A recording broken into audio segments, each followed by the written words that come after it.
अनुसूचित जनजाति कहलाते हैं। आज जो चमार है, भांगी है, मेहतर है, गाड़ा है, घसिया है, सतनामी है, रामनामी है, सूर्यवंशी है, वो सभी के सभी अनुसूचित जाति कहलाते हैं। लेकिन इस फैसले के बाद ये हो सकता है कि सतनामी के लिए अलग से आरक्षण रहेगा, सूर्यवंशी के लिए अलग से आरक्षण रहेगा, चमार के अलग से आरक्षण रहेगा, जाटों के लिए अलग से रहेगा। तो ये जाटा और चमार में संघर्ष होगा, ये सतनामी और सूर्यवंशी में लड़ाई हो जाएगा। कोट के लिए अलग से सीट में रिजर्व होगा, आप देखो हलवा के लिए अलग से होगा, मुर्जा के लिए अलग से वैकेंसी निकलेगा, तोरला और मारिया के लिए अलग से वैकेंसी निकलेगा। तो इस तरह से हम लोगों को आपस में लड़ाने वाला ये बहुत ही जो फैसला आया है, इससे हमारा समाज के तो भी संतुष्ट नहीं है। इसलिए आज पूरे भारत देश को बंद करने का काम हमारे अनुसूचित जाति और अनुसूचित जनजाति के लोगों ने किया है। और इसलिए मैंने जब ये रैली शुरू हो रही थी उस समय भी मैंने परंपरा में भी कहा, ये जो आए हुए हैं इनमें से 95% लोग गरीब हैं, मजदूर है, कूली भूती करने वाले लोग हैं। उनको इस फैसले से क्या लेना देना है, उनको इस फैसले से क्या लेना देना है? अरे लेना देना तो उनको है जो लोग आरक्षण का फायदा उठा चुके हैं, जो लोग गुरुजी बन गए हैं, जो लोग कलेक्टर बन गए हैं, IAS IPS बन गए हैं, विधायक और सांसद बन गए हैं। अगर ये फैसला लागू हो गया तो एक बार विधायक बन गया उसका बेटा को आरक्षण नहीं मिलेगा, एक बार जो सांसद बन गया उसका बेटा को आरक्षण नहीं मिलेगा। अरे उनके अधिकारों को बचाने के लिए लोग आए हुए हैं, उनके अधिकारों को बचाने के लिए आए हुए हैं। और हमारे विधायक और सांसद इतने नाले और इतने नकारे और इतने निकम्मे हैं, लोगों को सांत्वना देने के लिए दो शब्द बोलने भी नहीं आए। ऐसे नकारा लोगों के कारण आज हमारा समाज मारा जा रहा है, हमारा समाज मारा जा रहा है। कहीं नक्सली के नाम से मार रहे हैं, तो कभी उग्रवादी के नाम से मार रहे हैं, कोई पुलिस आके मार के जा रहा है, नक्सली आके मार के जा रहा है। आज अपने ही बस्तर में अपने ही मूल निवासी यहाँ के लोग आज यहाँ पर डरे हुए हैं, सहमे हुए हैं। यहाँ कब जिंदा रहेंगे, कब मारे जाएंगे, हमारे समाज का कोई ठिकाना नहीं है। लेकिन आज आरक्षण बचाने के लिए हम लोगों को चाहिए था, उन लोगों को चाहिए था कि इसका व्यवस्था वो लोग करते। आज यहाँ पर हमारे पदाधिकारी लोग बैठे हैं, अभी जो यहाँ पर भाषण हो रहा था तो डीजे की आवाज में आवाज नहीं आ रही थी, जनरेटर के कारण आवाज नहीं आ रही थी।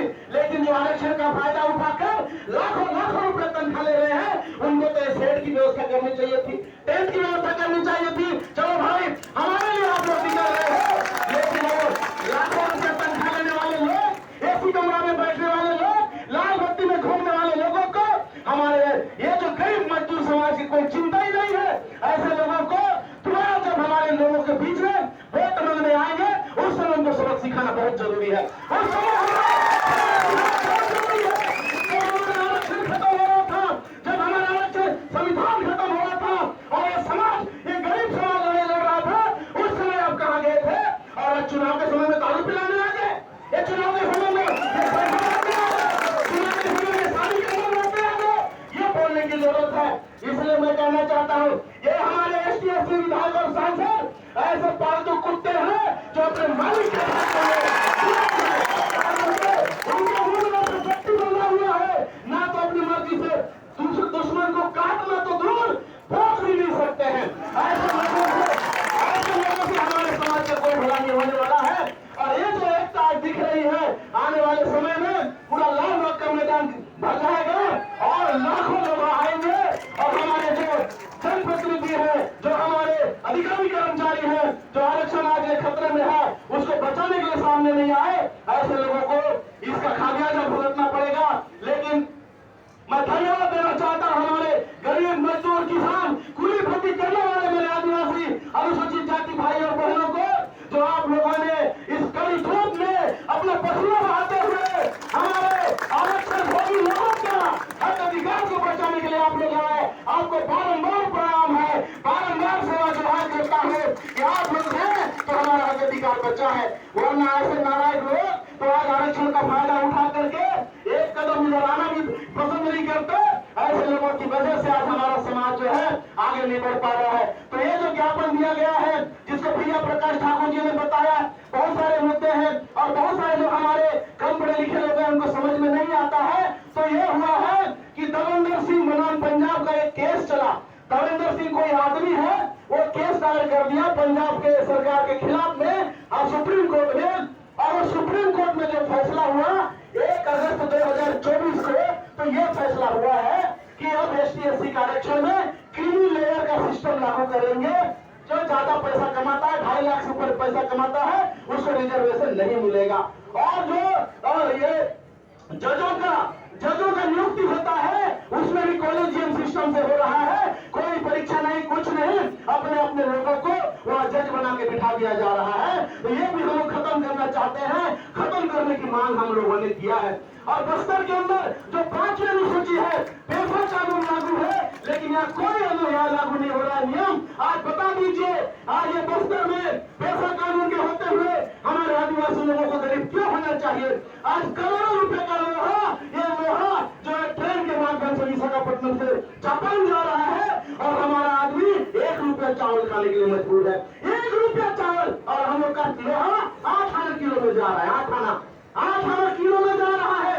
और हमारा जो विधायक हो चाहे सांसद हो, जिनको मुद्दा उठाना चाहिए, उनको पेटी पेटी नोट मिल जाता है, इसलिए कोई मुद्दा नहीं उठाता है। आज LMDC में, आज हमारे LMDC में हजारों लोग नौकरी कर रहे हैं, लेकिन उस खदान के पीछे जाकर देखिए तो आज भी लंगोटी में पहनने वाला आदिवासी आदिम युग में जीने के लिए मजबूर है। तो ऐसे है, इस 5 जनपद क्षेत्र में हम लोगों को बार बार रोड में उतरना पड़ रहा है, तो उसके लिए जिम्मेदार वही जनप्रतिनिधि है जो हमारा विकास करने के नाम से वोट लेते हैं, लेकिन हमको रोड में उतरने के लिए मजबूर होना पड़ रहा है। जैसा कि भैया प्रकाश ठाकुर जी ने बताया, अगर सरकार संसद का विशेष सत्र बुला करके इस कानून को रद्द नहीं करती है, अब हम लोग सरकार के पीछे नहीं जाएंगे, हमारे नाकारा विधायक और सांसदों का घर का घेराव करेंगे, उन्हीं के घरों में बैठेंगे। आप हमको खाना खिलाओ, पानी पिलाओ, हम यही रहेंगे। अगर आप संसद भवन में जाके बोल नहीं पाते हो, वहाँ चुप्पी साधे रहते हो, मुंह बंद रहता है, तो आपको इस्तीफा देना चाहिए, इस्तीफा देना चाहिए।